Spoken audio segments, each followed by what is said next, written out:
should therapy be free and available for everybody, regardless of age? Why? Why not? When I lived in Tempe as in my marriage went down the crapper, I went to a therapist that worked for the government. It was $5 a session. After a month I didn't have the $5, so I skipped a session. She called me to see if I was okay, and I explained to her how I didn't even have $5 for the session. So she waived the $5 fee. Saw her for a couple more months that way, twice a week. Not only did she save my life, but she made me a better person. There are things available if you search them out. Is there a site I can peruse to find something like this? I'm asking for Misa who's full of anxiety and depression, but refuses therapy because she was taught it's a weakness to go to a therapist. I'm trying to press her to go to one, but she's also expressed that it costs too much. I'm not sure where to start looking. I found one a while back for $25 a session, but I've since moved from that area. The main reason I haven't been to a psychiatrist yet is because I refuse to pay half my salary on it. And I definitely need consultation and a therapy of a sort. But if I have to pay 300 PLN for one visit, I'd rather suffer, bite my lips, and go on dealing with that by myself. I live in Poland too. My mom pays for my psychiatrist, only because whenever I feel bad mentally she's like stop simulating, and whenever we fight she's like we are only arguing because you're insane. I'm clearly mentally stable, so I'm right. I have to go find my poor son a doctor. She literally used my mental illness to try to win arguments using the "you're crazy" excuse. She won't pay for my psychologists, who I need, because I'm a kind of a toxic train wreck, because she thinks me wanting to go and just talk to someone is bullcrap, and I just want to do it so I can feel sorry for myself.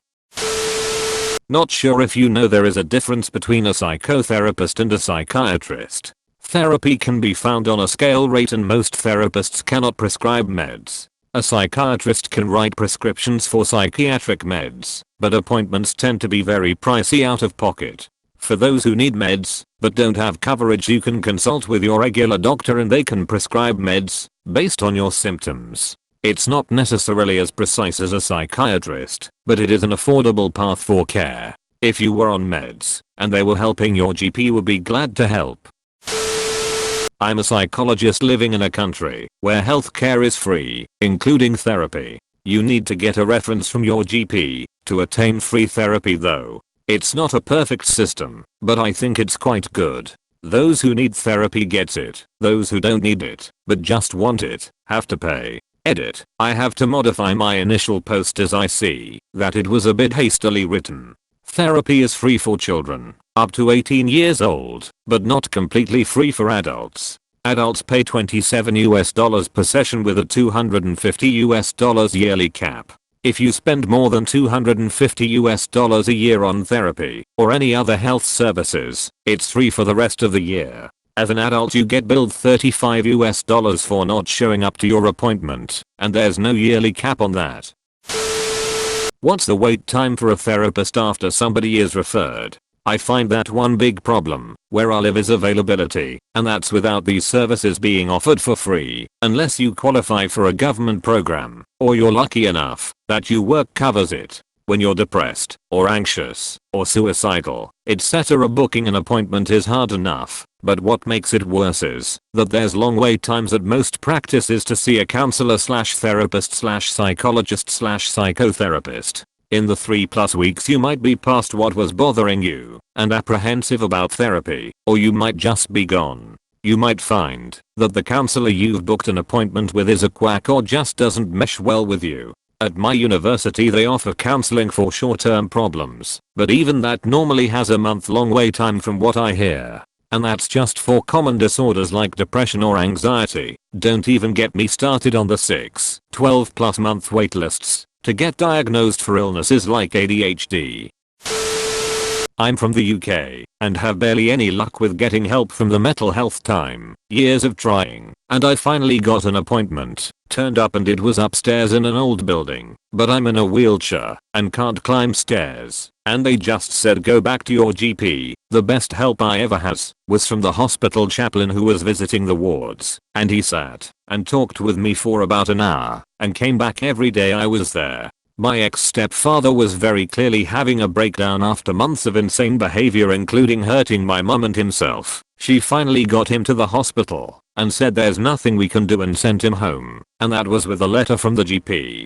I'm not saying it's bad everywhere, but I don't know hardly anyone who has had a good experience getting help for mental health. I love the NHS, but they need to sort it out. I'm my dad's caretaker. I moved in to help him. I don't get paid for it. At the same time I don't have to pay rent, etc. On the other hand, I can't afford healthcare, and I don't qualify for state-covered insurance because it's based on the entire family's income, not the individual. My mom is a nurse, dad served in the military and retired from the fire department. My brother also lives at home and is a fireman. Just because they have an income doesn't mean they can afford my insurance. It should be based on the income of the individual. Being a caretaker is very difficult mentally and physically. It takes a toll on a person. Some days I really need a therapist to talk with and help me, but I can't afford it. Therapist here, who works for a charity which offers free at point of service trauma therapy and support. Short answer, yes, absolutely. I love where I work partly because anyone, regardless of financial status, can access our service and get the support they need. We aren't funded by taxes directly, but by larger charities and businesses who want to donate to charity and write it off as a tax-exempt donations. Our mental health is so important. It doesn't just affect people alive today, it affects future generations to come and forms the fabric of society as we know it.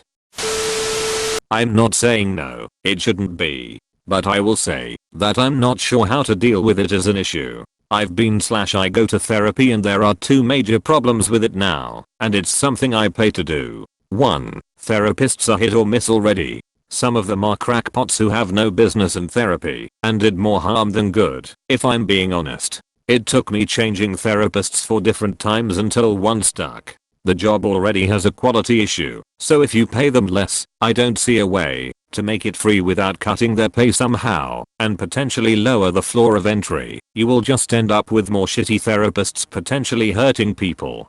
2. Already can't see my therapist as much as I need to. Can only have one meeting every 3 weeks in order to see the good therapist I was talking about. Sometimes 3 weeks is way too long of a wait to go over something imminent. And sometimes I feel like I'm wasting time and money because I'm in a good mood now, but I scheduled this thing 3 weeks ago. Essentially, unless the government, which is already in the hole, cuts half of its military funding and pays to put hundreds of thousands of people through school and then offers to pay them well while they take care of the people's mental issues, I don't see it being a reality. Otherwise it will be, thank you for scheduling your visit. Our therapist will see you 6 months from now. You get 20 minutes. Real answer right here.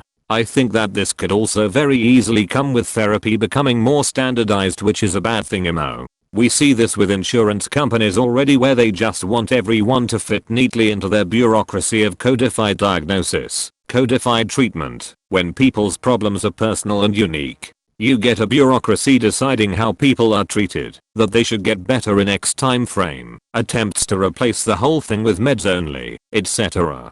See also, declaring that something should be free does not exempt it from tangible limitations of supply and demand. I'm all for universal healthcare, but it is more complicated to implement well than declaring it a human right. I'm in favor of therapy being free, but you make really good points. Obviously this isn't an issue that a bunch of unqualified young people on Reddit should be making. I know especially what you mean with your first point. They kept assigning me to the interns at the place I go to, and one of them was so god awful I don't know what she thought she was doing there. Like, she wouldn't talk to me most of the time, would be on the computer silently doing something for most of the session, would cancel all the time, and then say she would call to reschedule, wouldn't call, and then be mad at me. So if you got assigned to someone like that. Also, I was just thinking how incompetent my state healthcare is sometimes and how that would apply to therapy if it was the same kind of deal. You make good points. Obviously there's a lot of consider in this issue.